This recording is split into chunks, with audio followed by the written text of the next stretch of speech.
Allah dali wala gada atayna Ibrahima gomdi me okki annabi Ibrahima rushdahu pewal makko ngal min qabilu ko adi nebi hari ko opaykum wa kunna min lati bi makko no alimina ko men andude mo himo hande okkede pewal e do qala li abi seede on anteto mando wi anno ben makko ko mi ibe makko ben fop o dari o fewti musidal makko ngal fu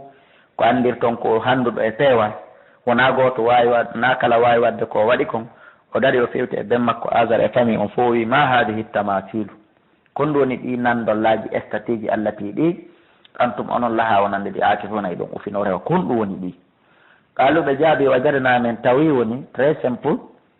bana babiraɓe amen ɓen laha e ɗi abidina heɓe rewaɗi minen kadi men tefaali no boni ma no moƴƴi min jokki kala ɓe on ɗo yeetade on tagad kuntum gomɗi on laatike antum onon wo wabakum e babiraɓe mon ɓe wo fi dalalin e nder majjere mo binin feeñude kaluɓen e ibrahima a jiitana e addani men non joni awa bil haqqi gonga am anta ka am min allaibina ko ajeyaɓe e fijoɓe qala yubalkuni rabbukum joni mo on ka gonga mo duwa ɗo rewde on habbe mi haalana on mi addani on rabbukum ko jeeyi on rabbu samawati wal ardi ko jeeyɗo leydi kammo alladi on fatarahunna sincuɗo ɗi hari ɗi alano wana min ala dalika mi dow mon ɗum ɗon komi haalani on ɗo ko naami abbiɗo wooli min ashahidin komi jeeyaɗo e seeditiɓe o tallahi mi wonde allah no min ɗi sanamuji moom la akidanna mi fewjanayi mi ata kay ɗi sana asnamakum sanamuji mon ni mbaɗa an to wallu ɓawon huccitimude birina kon yawɓe tahiɓe yawde e ñalande feeto maɓɓe waɗoygol feeto so wimi fewjanayi ɗi ɓawa mo ɓay ɓe hucciti ɓe wimo yo ɓe yaadu o innino on so o wi inni sagimum miɗo muusa e tawi hondu hino muusa mo o famini ko muusegol ɗum ɗon kono ko faandi e ko muusendi ko goɗɗum wona rewede kon harana allah ko shirku ko ɓen wadde kon fa jaalam o waɗi ɗi kanji sanamuji ɗin ɓaawa maɓɓe judagan kunte munciri fop illa kabira lam sowona ɓurndu janɗude ɗin e majji lallam no gasa kamɓe ko acciri ɗum ɗon ko ɓeydugol hoynugol ɓe ilayhi faade ɗum ɗon yarjiuna ɓe ruttoto e ɗum ɗon ɓe landondu ɓa ɓe ari ɓe tawi ɗi fof no munca watta falima ngal ɓe ni man faala hada bi alihatina ko hombo wuwi ɗum ɗo reweteɗi meɗen ɗin innahu kala waɗɗo ɗum lamina zalimin o jeyama e toñuɓe hoore makko saabu lette ɗen yana e hoore makko joni hoore makko ñallata e dande kaalo ɓe wi ɓe innunoɓe ibrahima mahin yaaden o wi no inni saqimun miɗo muusa yahe la akidanna asnamakum bada an tuwallu mudbirin ɓen nan ɓe annabi ibrahima no woola ɗum nanen on sumati kaalo ɓen ni samina menen men nani fatan suka yadkuruhum himo wowla ɗi inde bonde yuqalu lahu ibrahimu himo wiye ibrahim kaalo ɓeni fatubi addoyemo heña ala yuni nasi e deva yimɓe ɓen fop lallamno kasa kamɓe yashaduna ɓe seedoto ko huwetemmo kon ɓe joƴa e makko ɓe addimo kaalo ɓenne ene ibrahima anta faalta hada ko an huuwi ɗum mbi alihatina reweteɗi amen ni ya ibrahimu qala winamin de bal koni faalahu huuwiɗi kabiruhum mawdu majji ɗin haada nduɗo o sappori honndu makko gordu ndun kanko faandi ko hundu ndun kono o sappi sana muru ndun fiyoɓe faamu ko ndun ɗon ɓe mana o waɗi ñeeñal o waɗi technique o waɗi plan e nder mouradu ndun o wi ko jantu majji on kono noon joni hande yeddo toon mi ko waɗeten ɓa allah waɗi ɗi fo ɗi muncama heddike ndun ɗon fasaluhum landiɗi in kana siɗi laati ke yampe ɗuna hiɗe wawi wolde ɗi wolay ko hombo waɗi ɗi ɗum ɗo kamɓe tigi farajawu ɓe ruttitiɗa anfusim e wonkiji maɓɓe ɗin mi mana ɓe défiance ɓe andi ɓe rewi ko duwaka rewede fagaluɓe wi indirani hakkude maɓɓe kamɓe tigi ɓe inni moodi innakum onon antum zalimuna ko onon ɓuuri toñude ko rewan toon ko nanata yiyata wata wolde wawata defandude hoore mum wawata kadi hay wowlande on ko kaari howi lan ɗum ɗo kono hari wayi wasi ha ɓe jokkay peewal ngal ɗon kono tawno lannama muyede koɓe malki saaɓe tumma nokki surefti ɓe yiltiti ɓe junniti ala ruusimi dow koye maɓɓe ɗen ɓe atte keferankaku ngu ɓenni hey kan ibrahima lagaɗa limta gom ɗiɗa andi ma ha ula yamtekuna ɗi wonali no woola ɗa alayne ɓe awa min ko ɗum mi ɗaɓɓuno afata abuduna e on rewa min dunila ko hewta allah konko wata wolude mala yan fawkum nafata on cheyan hay hunde wala yadurrukum lorrata on uffillakum ene awa hufmo on ndoleji ɗi yimɓe jofoɓe hiɗon rewa e ko nanata yiyata hufmo on ono fof walimata abuduna kon ɗon rewde kon min dunila ko hewta allah afala taqilna ono haqqilta andi ɗo laaɓi andiga ko anko annabi ibrahima waɗi ɗum ɗalɓenni joni harriguhu sunnemo awa wansuru alihatakum yottano allahji moɗon ɗin in kuntum sollatika fa'ilina ɗon falama howude goɗɗum ɓe huɓɓi yiite balɗe tati kala e maɓɓe ala e maɓɓe mo tenali dongal leɗɗe addi yehi ɗon ha ɓe inni en ka tafsir wallahi wonde yummirawo goo nayejo o wata tenoyde o mara kadi pay kon ko o nela tenanoyamo ko honɗum o waɗi fiwata annabi ibrahima lefte tawa geɓal makko ala nder ton ko honɗum o waɗi ko garaji ko buna on mari ko ɗum o yaltini o motti o jonni pay kon yeyanoymo ka luumo mbuuɗi cogguɗin garaji o ƴetti ɗum ɗon kadi o neli pay kon go kadi sodanoymo dongal leɗɗe naɓi wakka e nder leɗɗe ɗe annabi ibrahima sunnirte ɗon fiwata ibrahima sunni hara kum makko tawaka nder ton hakke ko ɓe hooli allahji muɗum ɗin hakke ko ɓe yangantoɗi hakke ko ɓe hooli baraji hino heɓoyi ɗum enen noon ko onon yiyaten juulirde no dide ma lekkol dide ma suudu goɗɗo suma ma goɗɗo nawnata o mara ko o ñawdora ɗiɗo piiji ƴittidiri kafidiri ha lanna ha nawnu ɗon sella ma juulirde nden daro ma suudu ndum watte tawa iɗa jooɗi kumma tawaka nder ton he moodi he enen en woni yimɓe wudduɓe enen en woni yimɓe raɓɓinɗiniɓe watten yiili e muraɗ ɗin ɓaɓe seri kamo ka nder yiite ɓolnami en yanaru kayo yiite koni wonu bardan ɓuuɓol wa salaman e kiisi ala ibrahima e dow annabi ibrahima saabu ɓenni si wattanoka salaman on ɓuuɓa eno ha tawa ko yo jange kadi ha feƴƴita yiite nge woni ɓuuɓol sumi balɗe tati mukki lanni few ɓerɓe tawi ibrahima no jooɗi e tabal no ñaama ñaɗɗe sumale makko sowna kaɓɓi ɗi o haɓɓira ɗin wara ɗo bihi kaydan ɓe faambiyamnimo pewje fa jaalnahumul akhsarin min waɗi ɓe ko kamɓe en perduɓe hayruɓe ɓen wa najjaynahum en dandimo few immorde e yimɓe bomɓe ɓen enen kadi no allah dandiri ni ibrahima eɓe ayiɓe mum torki allah dandiran ni min abdoullahi kala e durriya on e kala jentiɓe o tafsir qur'an e julɓe hedditiɓe ɓen dandumen bone ayiɓe amen ɓen o habna lahu e afan wa lutan andite fi lutu allah no ɓisi fi lutu ɗo aya raɓɓuɗo ɗo andite fi lutu kadi ilal ardi faade ndi leydi allah tini barakana fiyandi min hebbini barke e muɗum lil alamina onande tagore nde o habina lahu min okkimo kanko annabi ibrahima min okkimo ishaqa annabi ishaqa madama o hawki musidal makko ngal fo o hawki durriya makko on fo o suɓiki allah subhanahu wa taala on sikko allah jooɗoto accira mo nina mani la allah subahana taala daali min okkimo o wahabina lahu min okkimo ishaqa oɗo ɓiɗɗo makko wiyeteɗo ishaqa ko ɗum woni wa yaqub e ɓo ɗo ɓiɗɗo wiyeteɗo yaquba nafila tan on ɗon noon ko nafila goy on ɗon ko ɓeydar wi mana on ɗon ko tamirawo on ɗo na ɓiɗɗo makko kanko annabi ibrahima wa kullan ɓeɗo fo jaalnami waɗi ɓe salihina yimɓe moƴƴuɓe yimɓe fewuɓe wa jaalna lahum min waɗi ɓe aimmatan hooreɓe yahduna heɓe fewira ɓe amrina saabi yamirore amen nde waw hayna min wahani ilay faade maɓɓe fi ilal hayrati gollugol golle moƴƴe o yiqama solate e ñiiɓugol e julde o yita al zakate e ittugol zakka jawle maɓɓe ɗen fa kanu ɓe laati lana wonande men abidina koɓe jiyaɓe amen koɓe ɓaccindinaniɓe men aren noon fi luutu wa luutan e fi luutu andite fi luutu ataynahu min okkimo hukkuman faama wa ilman e gandal wa najjaynahu min dandemo min alqaryati immorde saare allah tinde kant laatinde ta'malul khaba'itha hino golla golle bonɗe hino golla golle ñidduɗe imana yimɓe saare ko ɗum woni annabi luutu ɓen min dandemo immorde e boneji ɓeeɗo ɗi e saabu no golla golleli ñidduɗi golle bonti mi mana alli waka mi mana luutiya ko yagal ngal ko ɗum ko fanda innamno ɓe kano ɓe laatike gawma saw in koɓe yimɓe bomɓe fasikina yaltuɓe e doftare wade halnahu ko ɗum woni min naadimo fi rahmatina e nder yurmede amen nden innahu no kanko luut alayhi salatu wassalam min asalihin ko jeeyaɓe moƴƴuɓe yo allah waɗen enen kadi jeeyaɓe moƴƴuɓe si ɗum feƴƴi wa nuhan andi ko suratu anbiya e wiɗen ka ɗesmoro no yewten fi annabaɓe en wiyali annabaɓe fof kono buy e maɓɓe taw ɓen qissanama fi muɗum ka qur'an ɗo buy e maɓɓe ɓe inɗe mum haalana ɗen qissaji mum buy e maɓɓe ɓuccete fi mum ka suratu anbiya ɗon andi en yewtinanen ko ɗum woni fi ibrahima en gayni en watti wa luutan en ari kadi wa nuhan ante fi nuh idi naada tuma nde o nodduno min kabila ko adi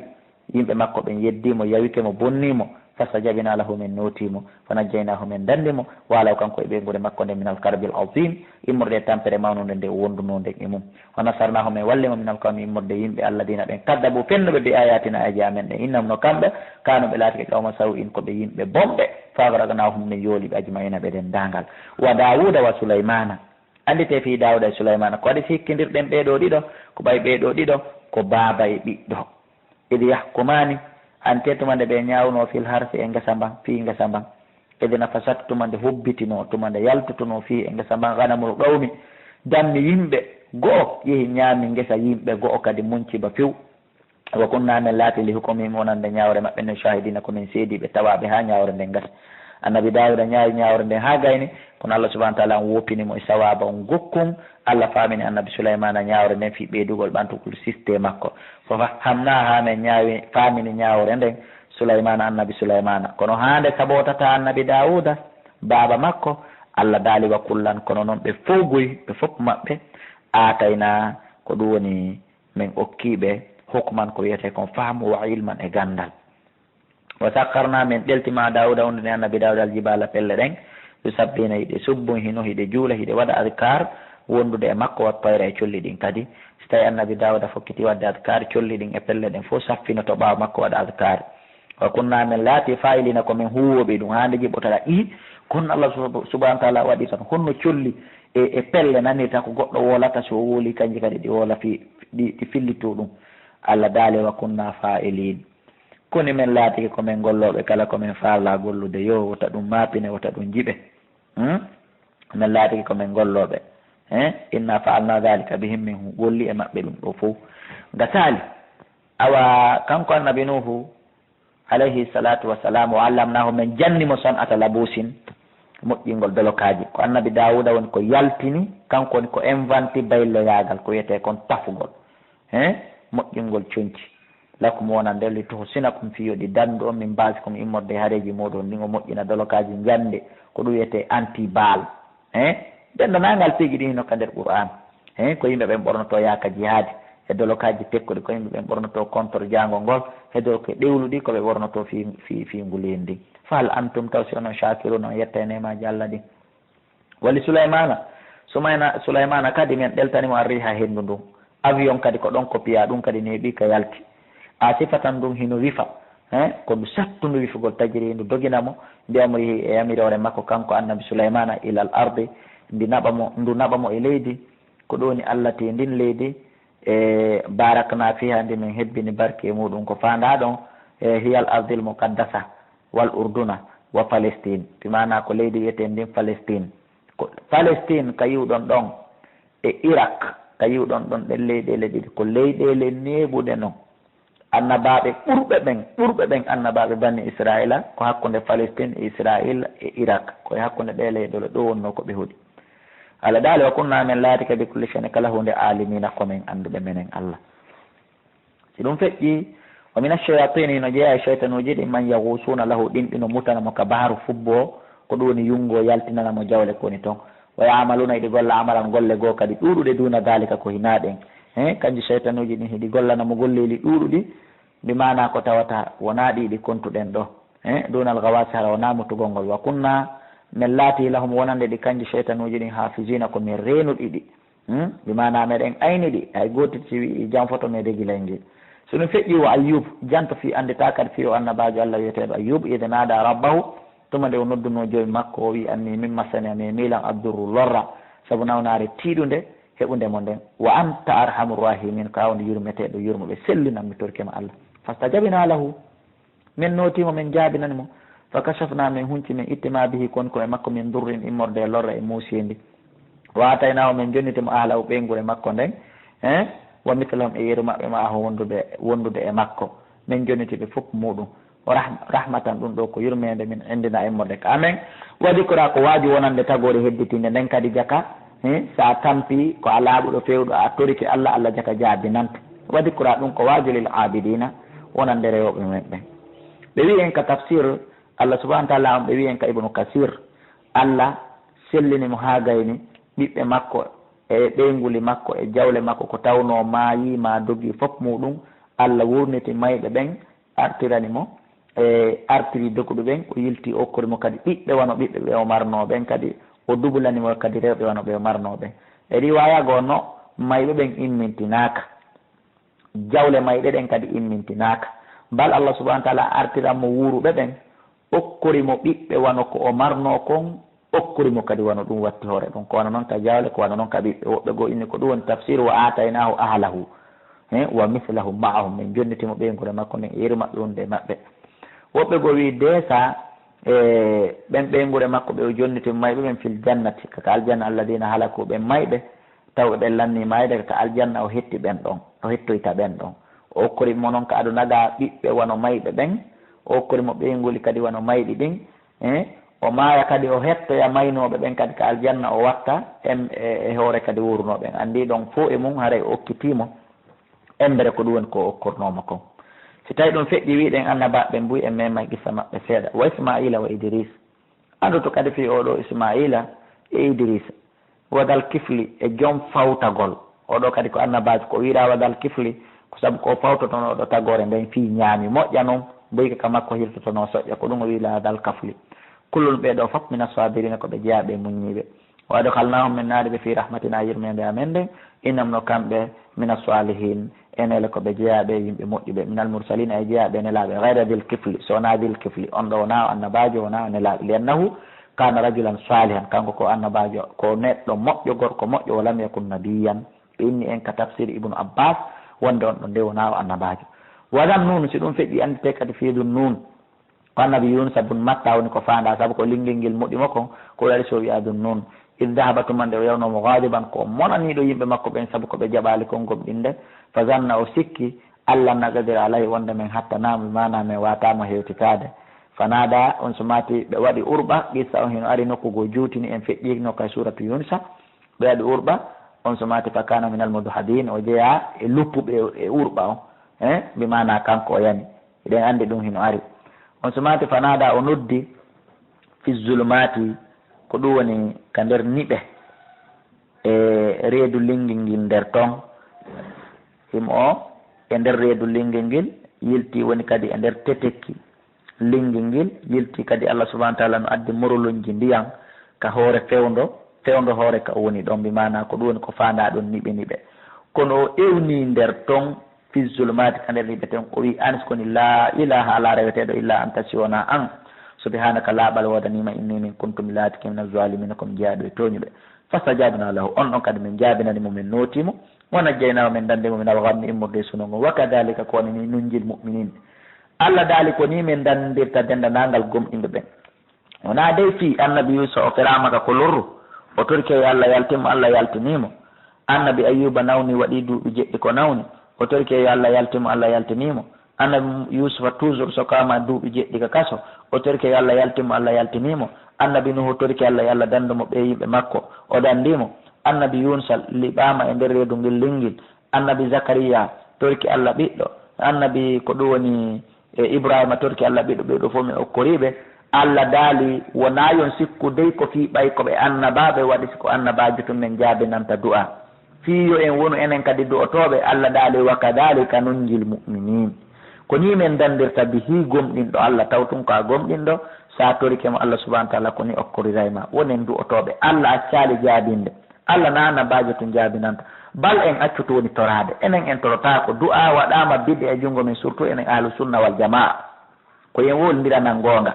ko berɗe ɓatti o hatta mayɗo hatta nawnuɗo fesa ko berɗe ɓatti o hatta nawnuɗo mesa fesa si o musama mi mana ko ɓe wolndiranen gonga wonen du'otoɓe si ɗum feƴƴi wa zakariya kanko annabi yunusa taho en gaynali alayhi salatu wassalam ɓissa omi juuti ɗum gokkum ɓaawa ferama ka nder reedu linguel ngel toon tawi ko condamné la mort ɗon anndi mo haalane nokkugo walawla an kana min almusabbihina la labisa fi batnihi ila yawmi yubatun nokkugo ko noon allah haalirani en si tawi no nako tawi konko waɗo adkar ka nder reedu linguel ngel toon har min hoddiri yo luttu jaka waɗugol adkar hino yilta boneji windanuɗi heɓete waɗugol adkar hino yaltini e bone mo allah hoddirno ko e nder makko luttata ko honɗum haɗi waɗen adkar ko honɗum waɗi jantoɗen inde allah ko honɗum haɗi jantoɗen inde allah en du'otako en jantatako inde allah musidɓe julɓe duumoɗen e ɗiɗi ɗi nelaɗo no maaki e hadis man lazima al istigfar jaala llahu lahu mahrajan min kulli diqi wa farjan min kulli hammin wa yarsuɓu min haysu la yahtasibu kala duumiɗo waɗugo istigfar allah yaltinaymo e kala satte nde o naati o yalte o waɗanaymo kadi hoyende kala ɓittere nde o naati o arsikamo nokku ka o anda ko e nder kawon toon o nani goɗɗum no waɗa hito ka ley jaaridi toon o landi leyngel ngel ko hito honɗum ni leyngel ngel jaabi ko hito kullum ni wonko jantade inde allah on sa on yi ko min annabajo Allah ɓuri handude e jantago inde Allah di kullum ko on say o wi la ilaha illa anta subhanaka inni kuntu min azalimin kan kadi o woli ɗum o jokkidiri ha Allah subahana taala o yaltinimo. Allahu akbar. si ɗum feƴƴi wa Zakariya ante fi Zakariya e naada tuma nde nodduno rabba o joom makko wi rabbi joomi la tadarni wata accan fardan komi weddiɗo wa anta hayri waritina kawni moƴƴoronoɓe fastajabina lahu min jaabinanimo wa wabina lahu min okkimo Yahaya o wiyeteɗo Yahaya waslahana lahu min moƴƴinanimo zawja o ɓeygu makko min moƴƴini renga makko on tawi renga on ko faaɗuɗo bobo wonata e mum innahum no ɓe ɗo fof kano ɓe laatike sari ona hiɓe aɗodirayno fil hayrati e gollugol gollili moƴƴi ko ɗum waɗi simen jaabinani ɓe duwa on nde ɗum kadi wona hen suuɗindi suunoɓe suuɗodiri leyno ko wonete kon laaɓata sa yi Allah o jaabinani ɓe ɗo du'aji ɗin na wasi ko tawi konko ɓe annabaɓe ko tawi woni ɓe adodiri e gollugol golle moƴƴe golle bonɗe kadi ko ɓe adodira ɓe pottitagol e mum donc enen kadi koyen faamu ɗum wayade wunana e kadi kamɓe ɓe rewa men hiɓe nodda men ragaban ka lerɗugol faalegol moƴƴere amen ne wara haban e ka kulol hulgol lette amen ɗe e kadi wa kanu lana ɓe laatani min khashina ko ɓe yankiniɓe somin wi ɓitta ɓe buusa ɓe buusata donc enen kadi koyen comportor ɗum Allah no wattana en ɗo qissa annabi nene Mariama kanko wona o annabajo wona woniri noon del kifli kadi na annabajo kono ne tawno koɓe kilasaɓe e kilase annabaɓe nene Mariam del kifli Cheikh Imran ɓe na annabaɓe kono Allah eno takkidiraɓe toujours e qissaji annabaɓe ɗin wallati on sonnajo hasanata renonoɗo farji ha farji makko fa nafakna min wutti fiha e makko min ruhina immorde ruhu amen qissa mum feƴƴino ka suratu Mariam wa jaalnaha min waɗimo wabnaha e ɓiɓɓe makko on ayatan maande lil alamina wonande ko ɗum woni tagore nden inna hadihi andeno ko ɗum woni ɗeɗo mofte ɗe yetɗen fi mum ummatukum ko moftene mon ni ummatan wahidatan mofte goote ɓe feƴƴi onon woɓen ɗo wa ana rabbukum komi woni jomum fa abuduni de weela wata kastawo ɓe taƴi ɓe sendidiri amuron fiyake maɓɓe mbayno hakkude maɓɓe ɓe woni pecce pecce kullun goto kala e ɓeɗo fof ilayna ko faade ka amen radio noon koɓe ruttoto faman yamal kala golluɗo min solati immorde golle moƴƴe wawa muminum tawi ko gomɗinɗo fala kufrana hara yeddogol ala li sayihi e golle makko ɗen o ennano men Allah wonandemo katibun min windanaymo golle ko golli kon Allah daali wa haramu no harmi ala gariyeten e dow saare halakna hande min halki annam no kamɓe la yarjuna ɓe ruttata ko adna hande kadi kala mayɗo no harmi nde o artata aduna hatta ida foti hatti yajuju wa majuju ha sewni udditoyama yajuja e majuja ko feddeji ɗiɗi ni ɗi tawnoɗen en yewti fi majji ka suratu Kahf ɓe ko jeeyaɓe ibnu adama wam ɗi feddeji ɗiɗi min kulle haɗaɓen immorde kala nokkure yansiluna ko ɗi yettotoɗi e mayre ko ɗi hewtayɗi e mayre wagatara balwaɗo fodore nden ɓattike noon goy fodore dargal ngal e argol yajuja majuja ɗum ɓattike neɓi noon ka ɗum woola joni ko hewti wiyete ɓattike alhaɓɓuga gonga si dargal ngal ari si nden fodore hewti fa ida hiya tawa yo dargal ngal shahisatun ko ngal partinayi ngal absaru lladina guite ɓen kafaru yedduɓe haɗa ɓe no ya waylana e jallo amen inna menen kunna men laatike ya waylana e jallo amen ɗaɗu kunna jaka gomɗi men laatike fi gaflatin enel wel sindaregol langol min haga fi ngal dargal bal skoni kunna men laatike zalimina toñuɓe innakum Allah daalano ono wama tabuduna e ko onno ɗo rewde ko min dunillahi ko hewta Allah hasabu jahannama yonay on ɗiɗo kala hande antum onollaha wonande aljanna wariduna kon joloɓe e magge law kana haulai si laatino ɗi ko ɗi allaji alihatan reweteɗi ma wara duha ɗi jolotano kadarita jahannama hay so ɗi wawali dandude goɗɗo a kono ɗi dandani hoore majje wa kullum kono daariɓe foppo rewɓe rewaɓe fiyaka nder yiite haaliduna ko ɓe luttinteɓe lamno waɗanɓe fiyaka nder yiite zafiru luukago wom kamɓe fiyaka nder yiite toon lasmawna ɓe nanata ɓay kala no sonkira sengo inna alladina ande no ɓen saba gatta lahum ɓe editani ɗum minna immorde kamen ngal husna moƴƴere nden ɗum woni enen min Abdoullahi kala e ono wonɓe jentade ɓen e zurriyaji men ɗin Allah daali ɓen ɗon ulayka kamɓe anaga yiite ngen mo bo aduna ko ɓe woɗɗintinteɓe wuri la yasmauna ɓe nanata hasisa ha hay ha cango yiite ngen e lukango yiite ngen ɓe nanata wahum kamɓe mastahat anfusuhum ɓe woni e ko welata wonkiji maɓɓe ɗin ɓe duumiki e mum khaliduna ko ɓe luttoɓe la yahzunum sunintaɓe alfasaul akbaru ɗenƴere ɓurde mawnude nden bimana wuttandu ko asrafil wuttata kon watatalaqahum jaɓɓotoɓe ka aljanna almalaikatu malaika ɓen hara ɓenno inna haada ɗum ɗo yawmukum ko ñalande mon alladi nden kuntum nde laati ɗon tu aduna hiɗon foda musidɓe julɓe allahumma aji alna ma'ahum allahumma aji alna ma'ahum allahumma aji alna ma'ahum so ɗum feƴƴi Allah daali yamano tawi samaa ñande men taggoyta kammu ngu min ñande men taggiroytango jungo amen ñaama ngon ka tayyi sijilli lil kutubi wono winduɗo leetere no o taggirta leetere makko on iɗon anndi goɗɗo no waawi ɗum ka so goɗɗo windi leetere ma windi talkuru no taggirta ɗum no ñobbirta ɗum no newanori mum no wowtiri ɗum no waawiri ɗum ka